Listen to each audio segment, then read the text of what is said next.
ഹരേ കൃഷ്ണ, ജയ് ശ്രീ രാധരാധേ. ഞാൻ രഞ്ജുഷ. സർവം രാധാകൃഷ്ണമയത്തിലേക്ക് ഏവർക്കും സ്വാഗതം. വ്രതങ്ങളിൽ വെച്ച് ഏറ്റവും ശ്രേഷ്ഠമായത് ഏകാദശി വ്രതമാണ്. നാഗങ്ങളിൽ ശേഷനും പക്ഷികളിൽ ഗരുഡനും ദേവന്മാരിൽ വിഷ്ണുവും മനുഷ്യരിൽ ബ്രാഹ്മണനും എപ്രകാരമാണോ അതുപോലെയാണ് വ്രതങ്ങളിൽ വെച്ച് ഏകാദശി വ്രതവും. ഏകാദശി വ്രതത്തിൻ്റെ പ്രധാന പുണ്യം സകല പാപങ്ങളിൽ നിന്നുമുള്ള മോചനവും മോക്ഷവുമാണ്. ഇതുവഴി ഈശ്വരപ്രീതി നേടുവാനും ദോഷകാഠിന്യം കുറയ്ക്കുവാനും സഹായിക്കും. പൂർണ്ണ ഉപവാസത്തിലൂടെ ശരീരവും മനസ്സും നിയന്ത്രിച്ച് ഭഗവാനെ ഭജിക്കുന്നതിലൂടെയാണ് ഈ പുണ്യം ലഭ്യമാകുന്നത്. ജാതകത്തിൽ വ്യാഴം അനുകൂലമല്ലാത്തവർക്ക് ഏകാദശി വ്രതം ദോഷകാഠിന്യം കുറയ്ക്കാൻ സഹായിക്കും. ഈ കാർത്തിക മാസത്തിലെ ഏകാദശി വരുന്നത് 2025 ഒക്ടോബർ 17 രമാ ഏകാദശി എന്നാണ് ഈ ഏകാദശിയെ അറിയപ്പെടുന്നത്. രമാ ഏകാദശിയുടെ വ്രതകഥയും വ്രതപുണ്യവും എന്താണെന്ന് നമുക്ക് മനസ്സിലാക്കാം. രമാ ഏകാദശിയുടെ വ്രതമാഹാത്മ്യം ശ്രീകൃഷ്ണ ഭഗവാനാണ് യുധിഷ്ഠിരന് ഉപദേശിച്ചു കൊടുക്കുന്നത്. വളരെ കാലങ്ങൾക്ക് മുൻപ് മുചുകുന്ദൻ എന്ന നാമത്തിൽ പ്രസിദ്ധനായ ഒരു രാജാവുണ്ടായിരുന്നു. അദ്ദേഹം സ്വർഗരാജാവായ ഇന്ദ്രനോടും യമരാജാവിനോടും വരുണ വിഭീഷണനുമായി നല്ല ബന്ധം പുലർത്തിയിരുന്നു. സത്യസന്ധമായ ഭരണം കാഴ്ചവെക്കുന്നതിലും ഈശ്വരഭക്തിയിലും അദ്ദേഹം വളരെ ആത്മാർത്ഥത പുലർത്തിയിരുന്നു. ഉചിതമായ രീതിയിൽ തന്നെ അദ്ദേഹം തൻ്റെ രാജ്യം ഭരിക്കുകയും ചെയ്തു. കാലക്രമത്തിൽ മുചുകുന്ദന് ഒരു പെൺകുട്ടി പിറന്നു. ആ കുട്ടിക്ക് ചന്ദ്രഭാഗ എന്ന് നാമകരണവും നടത്തി. ചന്ദ്രഭാഗ വളർന്നു വലുതായപ്പോൾ ചന്ദ്രസേന മഹാരാജാവിൻ്റെ പുത്രനായ ശോഭനനുമായി മകളുടെ വിവാഹം വേദവിധിപ്രകാരം നടത്തി. ഒരു നാൾ ഭാര്യാപിതാവിൻ്റെ ഗൃഹത്തിൽ ശോഭനൻ എത്തിച്ചേർന്നു. അന്നൊരു ഏകാദശി ദിവസമായിരുന്നു. മുചുകുന്ദ മഹാരാജാവിന് ഏകാദശി ദിവസം തൻ്റെ എല്ലാ പ്രജകളും ബന്ധുക്കളും ഏകാദശി വ്രതം അനുഷ്ഠിക്കണമെന്ന് നിർബന്ധമുണ്ട്. എന്നാൽ ശോഭനൻ ഏകാദശി വ്രതം അനുഷ്ഠിക്കുന്നതിൽ ഭാര്യ ചന്ദ്രഭാഗ ഉത്കണ്ഠാകുലയായിരുന്നു. കാരണം അദ്ദേഹം വളരെ ക്ഷീണിതനായിരുന്നു. എൻ്റെ ഭഗവാനെ, ഇനി എന്ത് സംഭവിക്കും? എൻ്റെ ഭർത്താവ് അശക്തനാണ്. അദ്ദേഹത്തിന് വിശപ്പ് സഹിക്കാൻ കഴിയില്ല. മാത്രമല്ല, എൻ്റെ പിതാവ് ഏകാദശി ആചരിക്കുന്നതിൽ വളരെ കൃത്യനിഷ്ഠയുള്ള ആളാണ്. അദ്ദേഹം ഏകാദശിക്ക് ഒരു ദിവസം മുൻപ് തന്നെ, അതായത് ദശമി ദിവസത്തിൽ തന്നെ ഏകാദശി ദിനത്തിൽ ആരും ഭക്ഷണം കഴിക്കരുത് എന്ന് വിളംബരം ചെയ്യുകയും ചെയ്തിരുന്നു. ഇത് കേട്ട ശോഭനൻ ചന്ദ്രഭാഗയോടായി പറഞ്ഞു, എൻ്റെ ജീവൻ രക്ഷിക്കുന്നതിനും നിന്റെ പിതാവിൻ്റെ ആജ്ഞ ലംഘിക്കാതിരിക്കാനും നാം എന്താണ് ചെയ്യേണ്ടത്?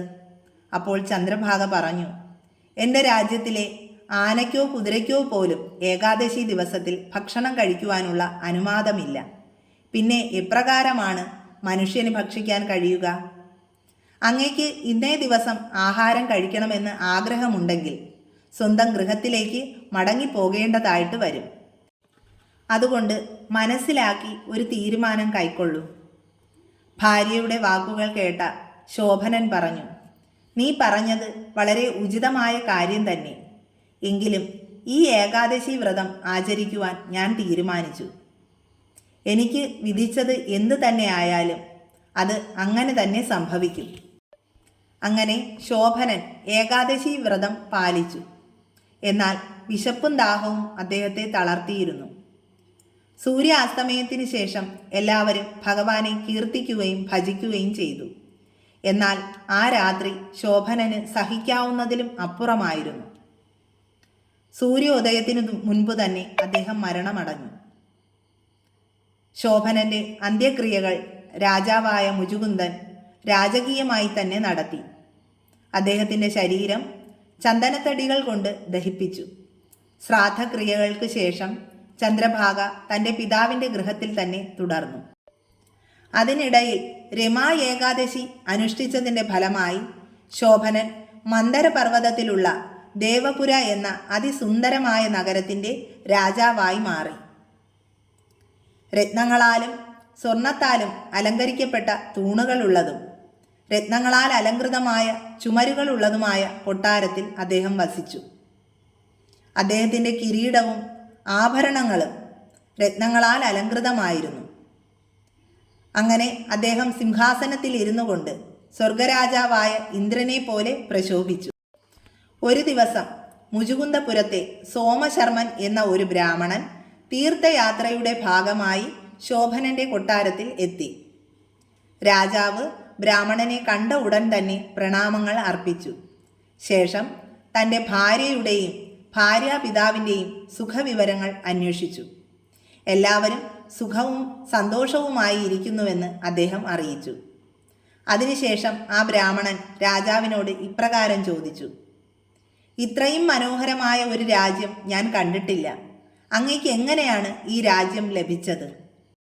രാജാവ് മറുപടി പറഞ്ഞു: കാർത്തിക മാസത്തിലെ കൃഷ്ണപക്ഷത്തിൽ വരുന്ന രമാ ഏകാദശി അനുഷ്ഠിച്ചതിൻ്റെ ഫലമായാണ് എനിക്ക് ഈ അശാശ്വതമായ രാജ്യം ലഭിച്ചത്. ഹേ ബ്രാഹ്മണ, എനിക്ക് ഉപദേശിച്ചു തന്നാലും എൻ്റെ രാജ്യത്തെ എങ്ങനെ ശാശ്വതമാക്കി മാറ്റാമെന്ന്. പൂർണ്ണ വിശ്വാസമില്ലാതെ ഏകാദശി അനുഷ്ഠിച്ചതിൻ്റെ ഫലമായാണ് എനിക്ക് ഈ സ്ഥിരതയില്ലാത്ത രാജ്യം ലഭിച്ചത്. ദയവായി ഈ വിവരം മുചുകുന്ദ രാജാവിൻ്റെ മകളായ ചന്ദ്രഭാഗയെ അറിയിച്ചാലും എന്നെ സഹായിക്കുവാൻ അവൾക്ക് കഴിയും. ബ്രാഹ്മണൻ രാജാവിൻ്റെ വാക്കുകൾ കേട്ട ശേഷം മുചുകുന്ദപുരത്തിലേക്ക് പോയി. ശേഷം ചന്ദ്രഭാഗയെ വിവരങ്ങളെല്ലാം അറിയിച്ചു.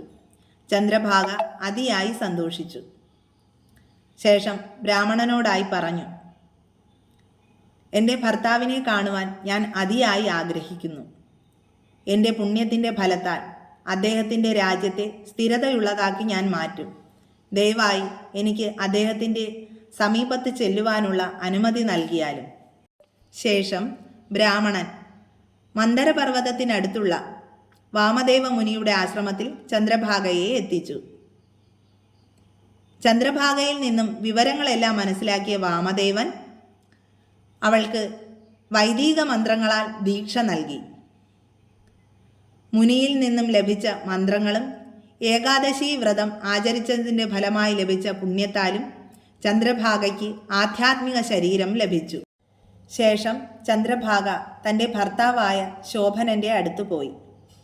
തൻ്റെ ഭാര്യയെ കണ്ട ശോഭനൻ അതീവ സന്തുഷ്ടനായി. ശേഷം ചന്ദ്രഭാഗ ശോഭനനോടായി ഇപ്രകാരം പറഞ്ഞു: എൻ്റെ 8ാമത്തെ വയസ്സു മുതൽ ഞാൻ ഏകാദശി വ്രതം അനുഷ്ഠിക്കുകയാണ്. ആ വ്രതപുണ്യത്തിൻ്റെ ബലത്താൽ അങ്ങയുടെ രാജ്യം പ്രളയം വരെ സ്ഥിരതയുള്ളതും അതീവ സമ്പൽ സമൃദ്ധിയുള്ളതുമായി മാറട്ടെ എന്ന് ഞാൻ അനുഗ്രഹിക്കുന്നു.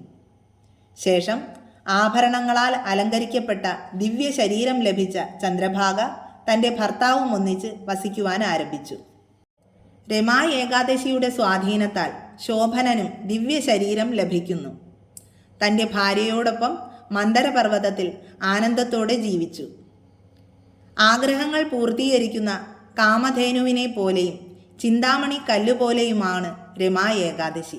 ശ്രീകൃഷ്ണ ഭഗവാൻ തുടർന്നു: യുധിഷ്ഠിര, ഞാൻ അങ്ങേക്ക് മംഗളകരമായ രമാ ഏകാദശിയുടെ വ്രതകഥ വിശദീകരിച്ചു നൽകി. ആരൊക്കെയാണോ ഈ വ്രതം കൃത്യനിഷ്ഠയോടുകൂടി പാലിക്കുന്നത് അവർ ബ്രഹ്മഹത്യാദി പാപങ്ങളിൽ നിന്നും മോചിപ്പിക്കപ്പെടുന്നു. വെളുത്ത ഗോക്കളും കറുത്ത ഗോക്കളും വെളുത്ത പാൽ നൽകുന്നത് പോലെ കറുത്ത പക്ഷത്തിലെ ഏകാദശിയും വെളുത്ത പക്ഷത്തിലെ ഏകാദശിയും ആചരിക്കുന്ന ഒരുവൻ സർവപാപങ്ങളിൽ നിന്നും മുക്തനാകും. ആരൊക്കെയാണോ ഈ ഏകാദശിയുടെ വ്രതകഥ ശ്രവിക്കുന്നത് അവർ സർവപാപങ്ങളിൽ നിന്നും മുക്തരായി ഒടുവിൽ ഭഗവാൻ വിഷ്ണുവിൻ്റെ വൈകുണ്ഠത്തിൽ പ്രവേശിക്കും. രമാ ഏകാദശി തിഥി വരുന്നത് 2025 ഒക്ടോബർ മാസം 16-ാം തീയതി രാവിലെ 10:35 മുതൽ ഒക്ടോബർ മാസം 17-ാം തീയതി രാവിലെ 11:12 വരെയാണ്.